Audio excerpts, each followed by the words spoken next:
प्रिय मित्रों, नमस्कार। आज का हमारा विषय है advantages and disadvantages of longitudinal research, यानी कि अनुदैर्घ्य शोध के गुण एवं दोष। दोस्तों, जैसा कि हमने अपनी पिछली वीडियो में आपसे बताया था कि लॉन्गिट्यूडिनल रिसर्च एक ऐसा शोध है जिसमें विभिन्न बिंदुओं पर विभिन्न अवधियों में हम आंकड़ों का संग्रहण करते हैं और इस कारण से यह शोध काफ़ी लंबे समय तक चलता है, काफ़ी लंबे अंतराल तक सामान्यतः चलता है। हालांकि एक अपवादी स्थिति मैंने बताई थी जिसमें सेंसस मेथड यानी कि जनगणना पद्धति कभी कभी इससे भी बड़ा हो सकता है।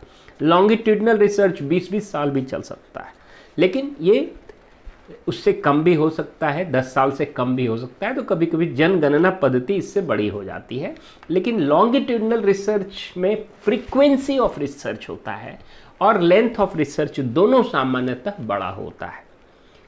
फ्रीक्वेंसी ऑफ रिसर्च यानी इसमें बार बार शोध किया जाता है, बार बार शोध को हम आंकड़ों का संग्रहण अलग अलग बिंदुओं पर करते हैं, इसलिए इसको हम लॉन्गिट्यूडिनल रिसर्च या अनुदैर्घ्य शोध कहते हैं। लॉन्ग या अनुदैर्घ्य दोनों का मतलब है दीर्घ, बड़ा, लंबा। अब आइए जानते हैं कि क्या क्या लाभ हैं अनुदैर्घ्य शोध के। देखिए, अनुदैर्घ्य शोध में जो सबसे पहला लाभ है वो यह है कि इसमें चरों को एवं उपचरों के पैटर्न को, उसके प्रारूप का, उसकी रूपरेखा का निर्धारण करना बहुत सरल और प्रभावी हो जाता है। क्योंकि अलग अलग बिंदुओं पर हम इसका आंकड़ों का संग्रहण करते हैं। इस कारण से वेरिएबल्स एंड सब वेरिएबल्स पैटर्न को निर्धारित करना काफ़ी आसान हो जाता है और वो काफ़ी प्रभावी तरीके से उसका निर्धारण संभव हो पाता है।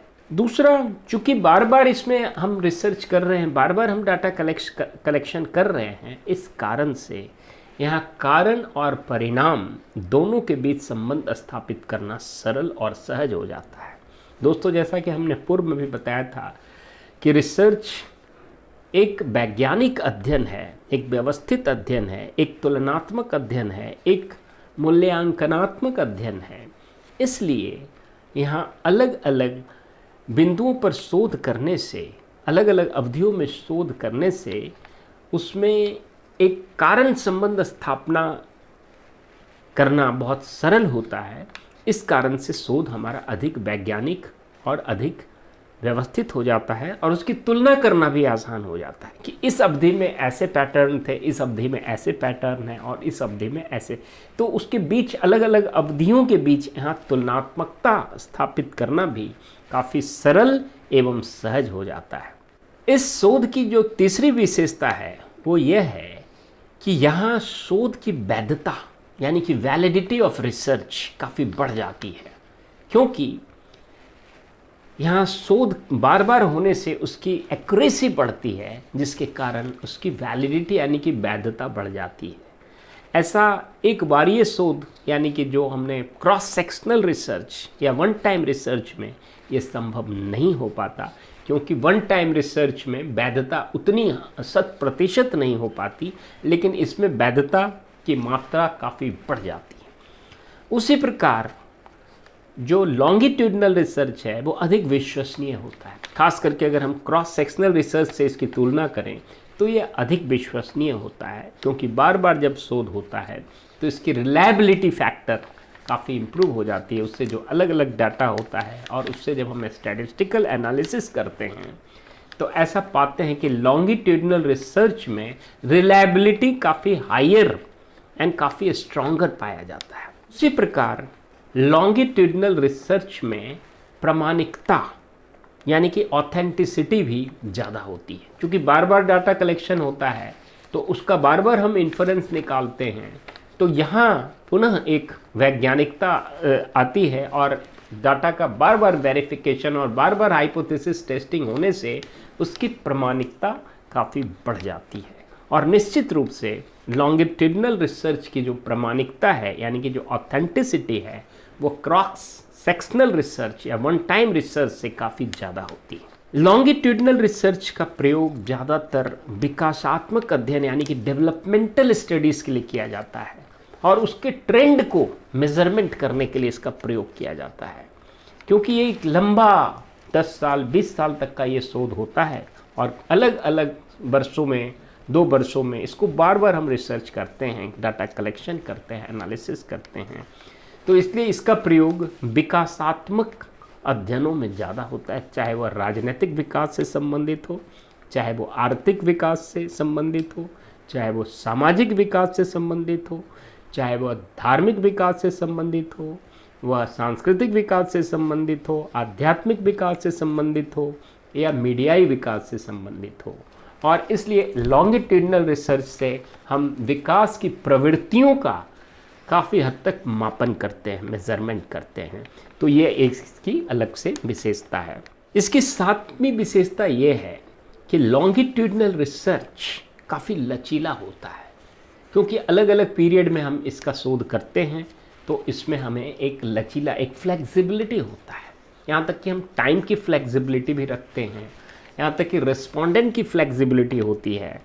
इसमें अगर पुराने उत्तरदाता उपलब्ध नहीं हो पा रहे हैं, अगर हम दूसरी बार या तीसरी बार करने जा रहे हैं और वो उत्तरदाता ने अपना स्थान बदल लिया या दूसरे शहर में चले गए या दूसरे देश में चले गए, तो उनसे मिल पाना थोड़ा कठिन होता है। तो इसमें एक प्रकार की लचीलापन होती है और उत्तरदाता कोई भी हो, हमारा सैंपल साइज का जो डिटर्मिनेशन है वो एक वैज्ञानिक तरीके से किया जाता है। तो यह शोध विशेष अंशीय शोध यानी कि क्रॉस सेक्शनल रिसर्च से अधिक प्रभावी, अधिक सशक्त, अधिक प्रबल, अधिक प्रकृष्ट एवं अधिक कारगर होता है। जहाँ तक लॉन्गिट्यूडनल रिसर्च के दोष का सवाल है, तो लॉन्गिट्यूडनल रिसर्च ज़्यादा टाइम टेकिंग, समय लेवा, कहते हैं it is more time consuming than cross sectional research और one time research. It can go up to 20 years, up to 15 years, 10 years or so. So in this type of research, it is more time consuming, more time taking. इसलिए हिंदी में कहते हैं ये अधिक समय लेवा होता है। उसी प्रकार इसमें धन की भी खपत ज़्यादा होती है। It's more money consuming. There is requirement of more fund, more money. तो इसलिए इसे हम धन लेवा भी कहते हैं। It is more money taking. उसी प्रकार चूंकि इसका अंतराल, इसकी अवधि, इसकी फ्रीक्वेंसी काफ़ी बड़ी होती है, इसलिए इसमें ऊर्जा की भी खपत ज़्यादा होती है। So we call it more energy consuming, more energy taking. चूँकि ये एक लंबे अंतराल तक चलता है, इसलिए इसमें रिसोर्सेस यानी कि संसाधन भी अधिक लगता है। इसलिए कहते हैं it is more resource consuming, it's more resource taking. ये शोध चूँकि एक लंबे अवधि तक चलता है और बार बार किया जाता है, इसलिए इसमें बहुत बड़े सैंपल साइज की आवश्यकता होती है, बहुत ज़्यादा लोगों को इन्वॉल्व किया जाता है। तो यह इसकी एक प्रकार से कभी कभी इसके दोष के रूप में हम मानते हैं। इसमें एक और दोष है कि उत्तरदाता बदल जाने से आंकड़ों के विश्लेषण में थोड़ी जटिलता आ जाती है। जैसा कि मैंने बताया कि अलग अलग पीरियड में जब हम इसका शोध करते हैं तो कई बार वो उत्तरदाता उसी शहर में, उसी स्थान पर, उसी देश में उपलब्ध नहीं होता। तो उत्तरदाता के बदल जाने से इसमें हमें उसके आंकड़ों के विश्लेषण में, आंकड़ों के संग्रहण में कोई दिक्कत नहीं होती, लेकिन आंकड़ों के विश्लेषण में थोड़ी सी जटिलता आ जाती है, क्योंकि उत्तरदाताओं का माइंडसेट, उसकी सोच, उसकी दृष्टिकोण, उसकी मनोवृत्ति, उसकी रुचि, उसकी अभिरुचि थोड़ी भिन्न होती है। तो इस कारण से आंकड़ों के विश्लेषण में कठिनाइयाँ भी आती है और आंकड़ों के विश्लेषण में थोड़ी जटिलता भी आ जाती है। तो दोस्तों, आज मैंने आपको संक्षेप में लॉन्गिट्यूडनल रिसर्च के गुण एवं दोष को बताने का प्रयास किया। मैंने यह भी बताना चाहा कि किस प्रकार ये क्रॉस सेक्शनल रिसर्च से ज़्यादा प्रभावी और ज़्यादा श्रेष्ठ है, इसके बारे में मैंने संक्षेप में वर्णन किया।